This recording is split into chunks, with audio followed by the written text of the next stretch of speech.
포근한 사랑이 살갗을 타고 스며들었던 걸 기억해 골수에 사무치고 심장이 오그라드는 그때 알았어. 사랑이 얼마나 무서운 고통인지. 오늘은 작별하지 않는다 작가 한강의 작품을 소개해드리겠습니다. 작별하지 않는다는 2018년 흰 이후 5년 만인 2021년에 출간된 작가 한강의 장편 소설이다.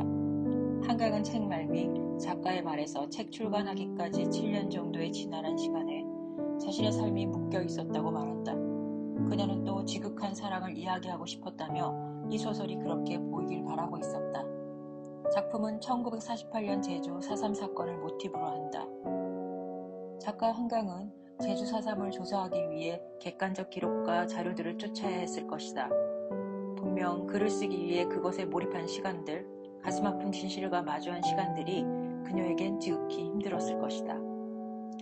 이미 작가는 1980년 광주민주화운동을 소재로 한 소년이 온다를 2014년에 한 차례 출간한 바 있다. 그 작품에서도 그녀는 30년이나 전에 발생했던 개인에 대한 국가의 비상식적 폭고를 섬세하고 사실적으로 묘사했다. 작가 한강은 우리 역사의 가장 아프고 고통스러운 순간들을 외면하지 않았다. 그녀는 제대로 들여다볼수록 더욱 고통스럽지만 집요하게 파고들어 그 야만의 시간들 위에 두텁게 쌓인 눈을 털어낸다. 그리고 우리가 직면하기 불편하고 힘든 역사의 한 대목들을 소설이라는 문학적 허구에 기대어 이야기한다. 작품 들어가겠습니다. 작가인 경아는 계속되는 악몽과 꿈에 시달린다. 2012년 광주에 대한 책을 준비하느라 모은 자료들과 그 안에 담긴 폭력과 참혹한 현장들이 꿈에 등장한다. 하루빨리 원고를 출간하면 악몽에서 벗어날 수 있을 거라 여겼지만 경아의 생각대로 되지 않는다. 오히려 원고가 출간된 뒤엔 눈 내리는 바닷가의 검은 나무들이 등장하는 꿈을 꾸기 시작한다. 한 번도 가본 적 없는 벌판에 눈이 내린다. 우둥지에 잘린 검은 나무 위로 눈이 내리고 있고 바닷물이 발등까지 차오르는 꿈. 그 꿈에 신경이 쓰였던 경아는 자신과 일을 같이 했던 제주 출신 사진작가이자 다큐 감독인 친구 인선에게 꿈을 소재로 한 짧은 다큐 영화를 만들자고 제안한다. 인선은 흔쾌히 승낙했다. 하지만 이런저런 사정으로 그 계획이 지연되고 4년이 흐른다. 어느 날 경아는 갑작스런 인선의 문자 한 통을 받는다. 지금 서울의 한 병원이며 자신에게 와줄 수 있느냐는 내용이었다. 남에게 부탁을 좀 채 하지 않는 인선이었기에 경아는 한달음에 달려간다.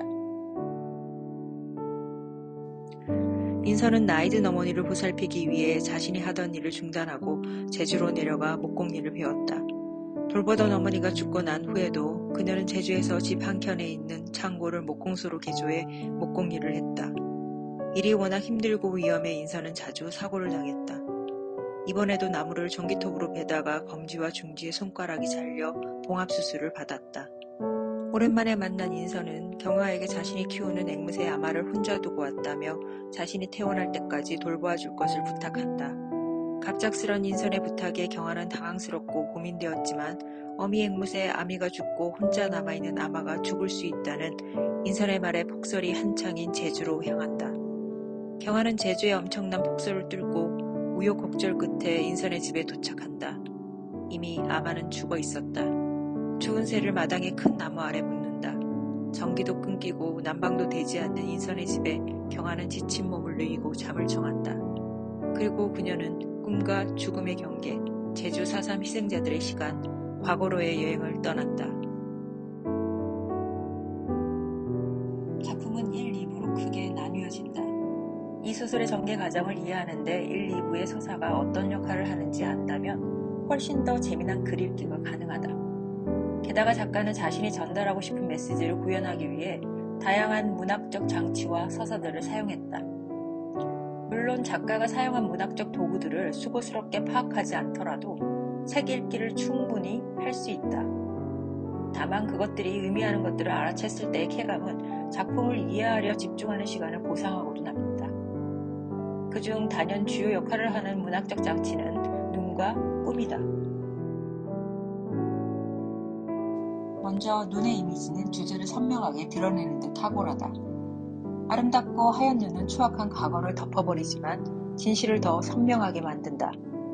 뿐만 아니라 현재와 과거의 시간의 경계를 허물고 있다.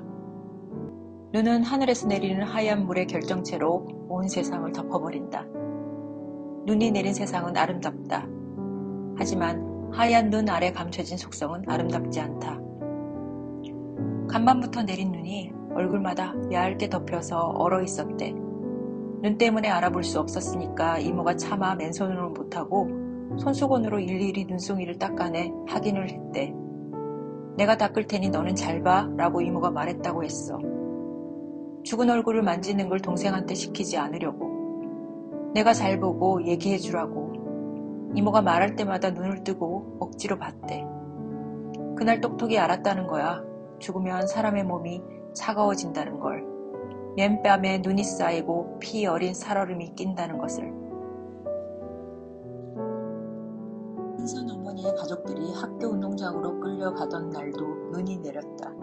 그날 눈은 잔인한 학살의 현장을 덮었고 진실도 감추었다. 눈을 걷어내야 그 아래 있는 것들이 드러난다. 어린아이였던 인선 어머니와 큰 이모가 죽은 자들의 얼굴에서 눈을 쓸어내어 가족들의 얼굴을 확인하는 것처럼 경화와 인선은 작품 전편에서 켜켜이 쌓인 눈을 털어내고 진실로 다가간다. 게다가 눈은 현재와 과거를 이어주는 순환적 시간이다. 인선이 손가락 봉합수술로 입원한 병실에서 경화와 인선이 본 비현실적으로 아름다운 눈이 과거 그날의 눈이 아니라는 법은 없다. 다시 말해 눈은 과거와 현재의 경계를 허물고 있으며 그들이 과거와 작별하지 않았다는 사실을 이야기한다. 물은 언제까지나 사라지지 않고 순환하지 않나. 그들의 얼굴에 쌓였던 눈과 지금 내 손에 묻은 눈이 같은 것이 아니라는 법이 없다. 2부에선 꿈이 밤이라는 공간을 온전히 장악한다. 2부는 춥고 어두운 제주집에서 잠든 경화의 꿈인지 생시인지 모를 공간으로 서울병원에 있어야 할 인선이 찾아오면서 시작된다.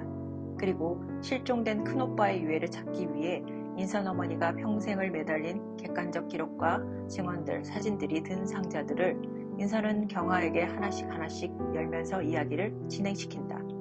경화의 꿈은 경계가 모호한 공간이다. 삶과 죽음이 연결되는 공간이며 의식과 무의식이 연결되는 공간이다. 꿈이란 건 무서운 거야. 소리나쳐 나는 말한다. 아니, 수치스러운 거야. 자신도 모르게 모든 것을 폭로하니까. 이상한 밤이라고 나는 생각한다. 누구에게도 하지 않았을 이야기를 고백하고 있다. 인간은 현실 생시가 너무 끔찍할 때 스스로 분리시킨 기억과 감정들을 무의식 공간에 저장한다. 꿈은 그 무의식의 공간으로 가는 통로이다. 그리고 의식과 무의식의 경계인 꿈이라는 공간에서 봉인된 채 침묵당한 진실을 이야기함으로써 인간은 침묵했다는 제의식을 어느 정도 내려놓는다. 그런 점에서 작가는 영리하게도 맨정신으로는 거부감이 들고 마주하기 힘든 과거의 참상을 이야기하는데 꿈이라는 몽환적 장치를 사용해 그것에 더 자세히 더 가까이 접근한다. 꿈, 공간은 제약이 되는 현실의 저항들을 없앤다. 즉 꿈을 통해서 경화와 인선은 공포와 두려움, 슬픔 때문에 보지 못한 것들을 무의식 저 아래 깊이 묻어두었던 그날의 진실을 발굴한다. 나아가 작가는 꿈이라는 보호장구를 장착시켜 독서에서 오는 독자의 무겁고 불편한 감정들을 섬세하게 어루만진다.